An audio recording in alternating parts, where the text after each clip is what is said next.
happening, everybody? We just got done with William Spann's second gen Camaro, and figured we'd go over some of the stuff that we did with this thing. This car's beautiful. Twin turbo LS from Mike Lau, or single turbo LS from Mike Lau, sorry. And forced inductions, single on it. This is a drag and drive car with a dual fuel system. So we've got regulator here for methanol, using a set of AFIS injectors for methanol. And then we've got the new Fluid Works that's buried down here for motion pump gas regulator down here for the pump gas system. And it's got a FIC 1200s in it, which are a great injector. We use them on a lot of stuff. So we had to provide a good bit of parts for this one and do a little bit more than just wiring, but I think overall it came out pretty good. Daniel.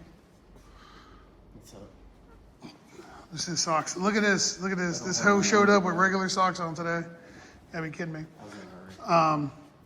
We had to do some motion catch cans. So that one there is for the transmission cooler, or for the transmission overflow. That one there is for the passenger valve cover. And then we made it symmetrical. And we did driver valve cover, and then this is the coolant overflow. So a couple things that we'll touch on besides just all the wiring and plumbing stuff, but some parts that we used on this that I like to use on a lot of cars. The first one is this. This is a Mazir radiator cap. It's a locking radiator cap. This lock will not go on unless you got this cap all the way on. A regular radiator cap has cost myself and a couple other people I know some races because you think you got it all the way on and then you get up to the starting line and it starts pissing. So this was a, once I figured these or found out about these, we started using them on everything. Another cool thing that we did with this one is the Peterson oil filter housing with a built-in primer. So he didn't have an oil filter housing for this thing. So it's because it's an external wet sump pump. So that you can hook your drill to right here, twisty, and then you get oil pressure. So it's nice to prime these engines, even if it's an LS, even if it's hydraulic, it doesn't matter. It's a good thing to prime these engines, especially when they're cold. So let's see what else. So I'm not flying plumbing.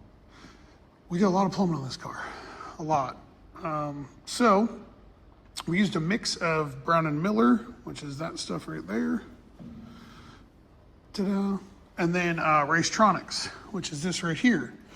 So the reason behind that, not using all one brand, the Racetronics stuff for price and functionality and reliability is fantastic. We use the Hytral coated stainless stuff from them with crimp collars. Big fan of it. Holds up really good. It's very, very, very strong, very abrasion resistant. The problem with it, the only downfall to it is that it's not extremely flexible, where Brown and Miller is extremely flexible. So, but Brown and Miller is not nearly as abrasion resistant as this. So like if you look, see these little 6AN lines? These are from the rails underneath. Kind of hard to see. Down there. It had to be very flexible in order to get to that regulator. So we did the cooling system all in Racetronics. And we did everything under the car in Racetronics because it holds up better to abrasion and road whatnot. And then we did Brown and Miller where we needed to for flexibility. So I think it came out pretty good. Let's look at some other stuff. Speaking of fuel and plumbing and whatnot. So notice there's no light going on here, right? Bam, we got light. Look at that. Simple as that. Just get it's like a factory car. That's the way you should treat them. We also used a Matt Smith at Performance Fab built in this tank. So this is the methanol tank, this is the pump gas tank. And we used a Racetronics fuel hat with dual pumps in it. Racetronics hose. Came out really nice. I like this. This has got a little fill cap, so you can pull to your gas pump, fill her up right there. So I think it came out pretty good. Very happy with it. We use Racetronics for a lot of stuff. So they have they have a very vast selection of hose adapters and fittings that like nobody else has. So hit them up, buy from Al, great dude. So we're doing that with a little, the trunk light's coming on with this little switch. Isn't that fun? That's fun, isn't it? It's fun. All right, now let's take a look inside. Oh, did plumb the chutes, toggle valve. We used our CO2 kit. We used our auto shutoff valve. It's a little dark in here. Bam, not anymore. Look at that. So back here, it's gonna be hard to see, but this is a 5-pound CO2 bottle from Flow Supply, Dave Vassar, nitrous outlet, Flow Supply. These are nice. He had a bottle bracket back there. You can see back there that silver bottle, that gray bottle back there. That's the fire suppression system. So that's from Lifeline 360, which is the company that we use on everything. We use it in my own car. We sell them. If you need a good fire suppression system, let us know. Help you out. But the bottle bracket that was in there was from nitrous bottles, I believe. And that 5-pound CO2 bottle fit perfect. So he'll never run out of CO2, I don't think. So we used a motion chute release. We upgraded it to CO2. We've got the Race Pack Smart Wire keypad, one of our big red kill switches, and the doors, with the doors open, that's why the dome light's on. So we're using a factory right here. Factory door switch as an input to the smart wire to turn on the dome lights and trunk lights and shock lights and everything. So look like a Christmas tree going down the road if he forgets to close his door. So Maven made the mount for the keypad, Maven Speed. Matt whipped this up. Matt whipped us up a little bracket on the side of the shifter, told us power windows. And they're 16 volt, so they're fast. So we wired up power windows for them. So when we wire a car, what we like to do is land spares in a lot of places, right? So there's a spare there from the smart wire on the transmission. There's a spare, another spare right there, USB chargers, a whole bunch of spares throughout the car, as well as sensors and whatnot, so that if he ever adds anything down the road, he doesn't have to cut in anything. So then wiring wise, Matt made us these are, there we go.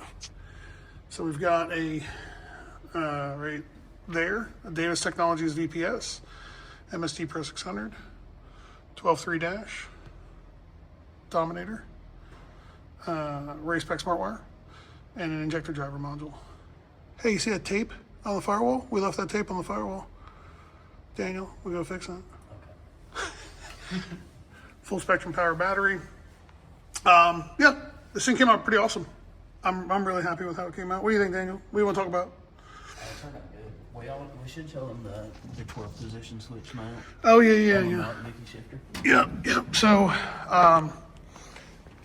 So these are like the we started getting everybody using these things, but it's a 12 position switch right there.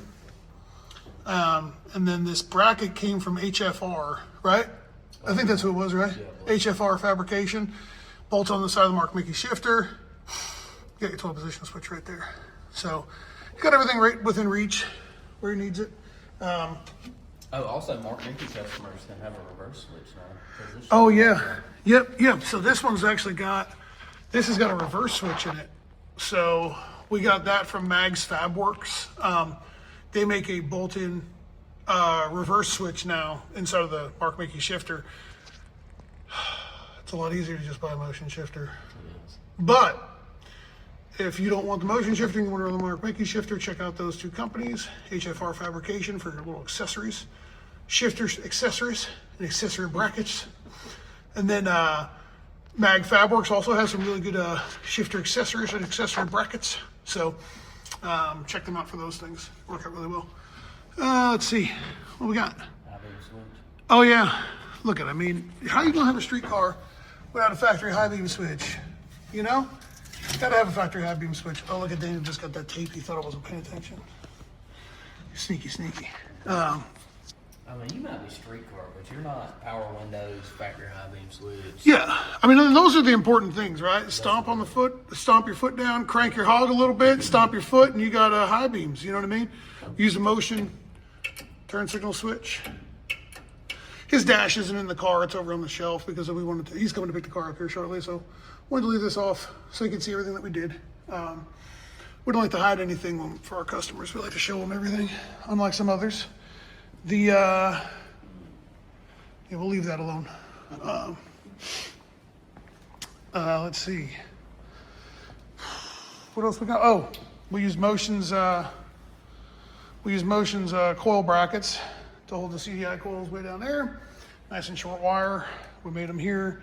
I had to put low car.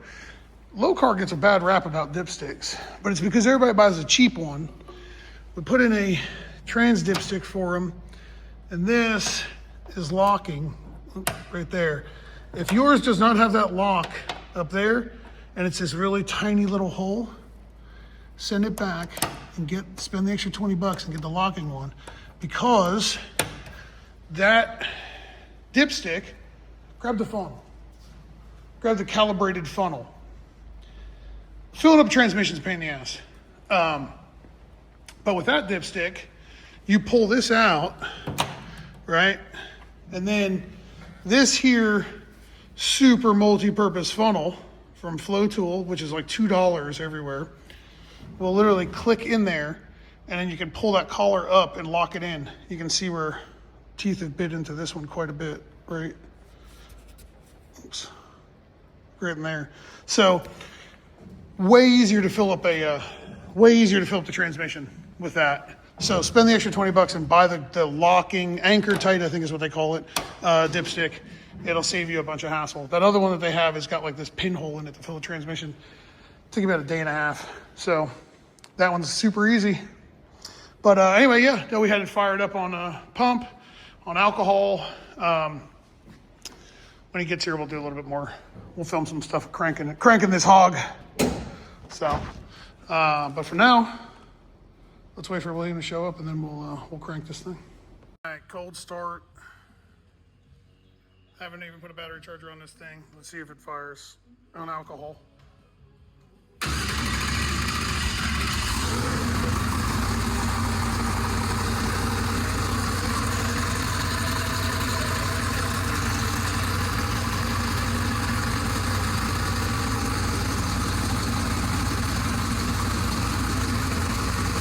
All right, attempt number 1 on pump gas. We only ran it for a minute on methanol. Let's see what happens.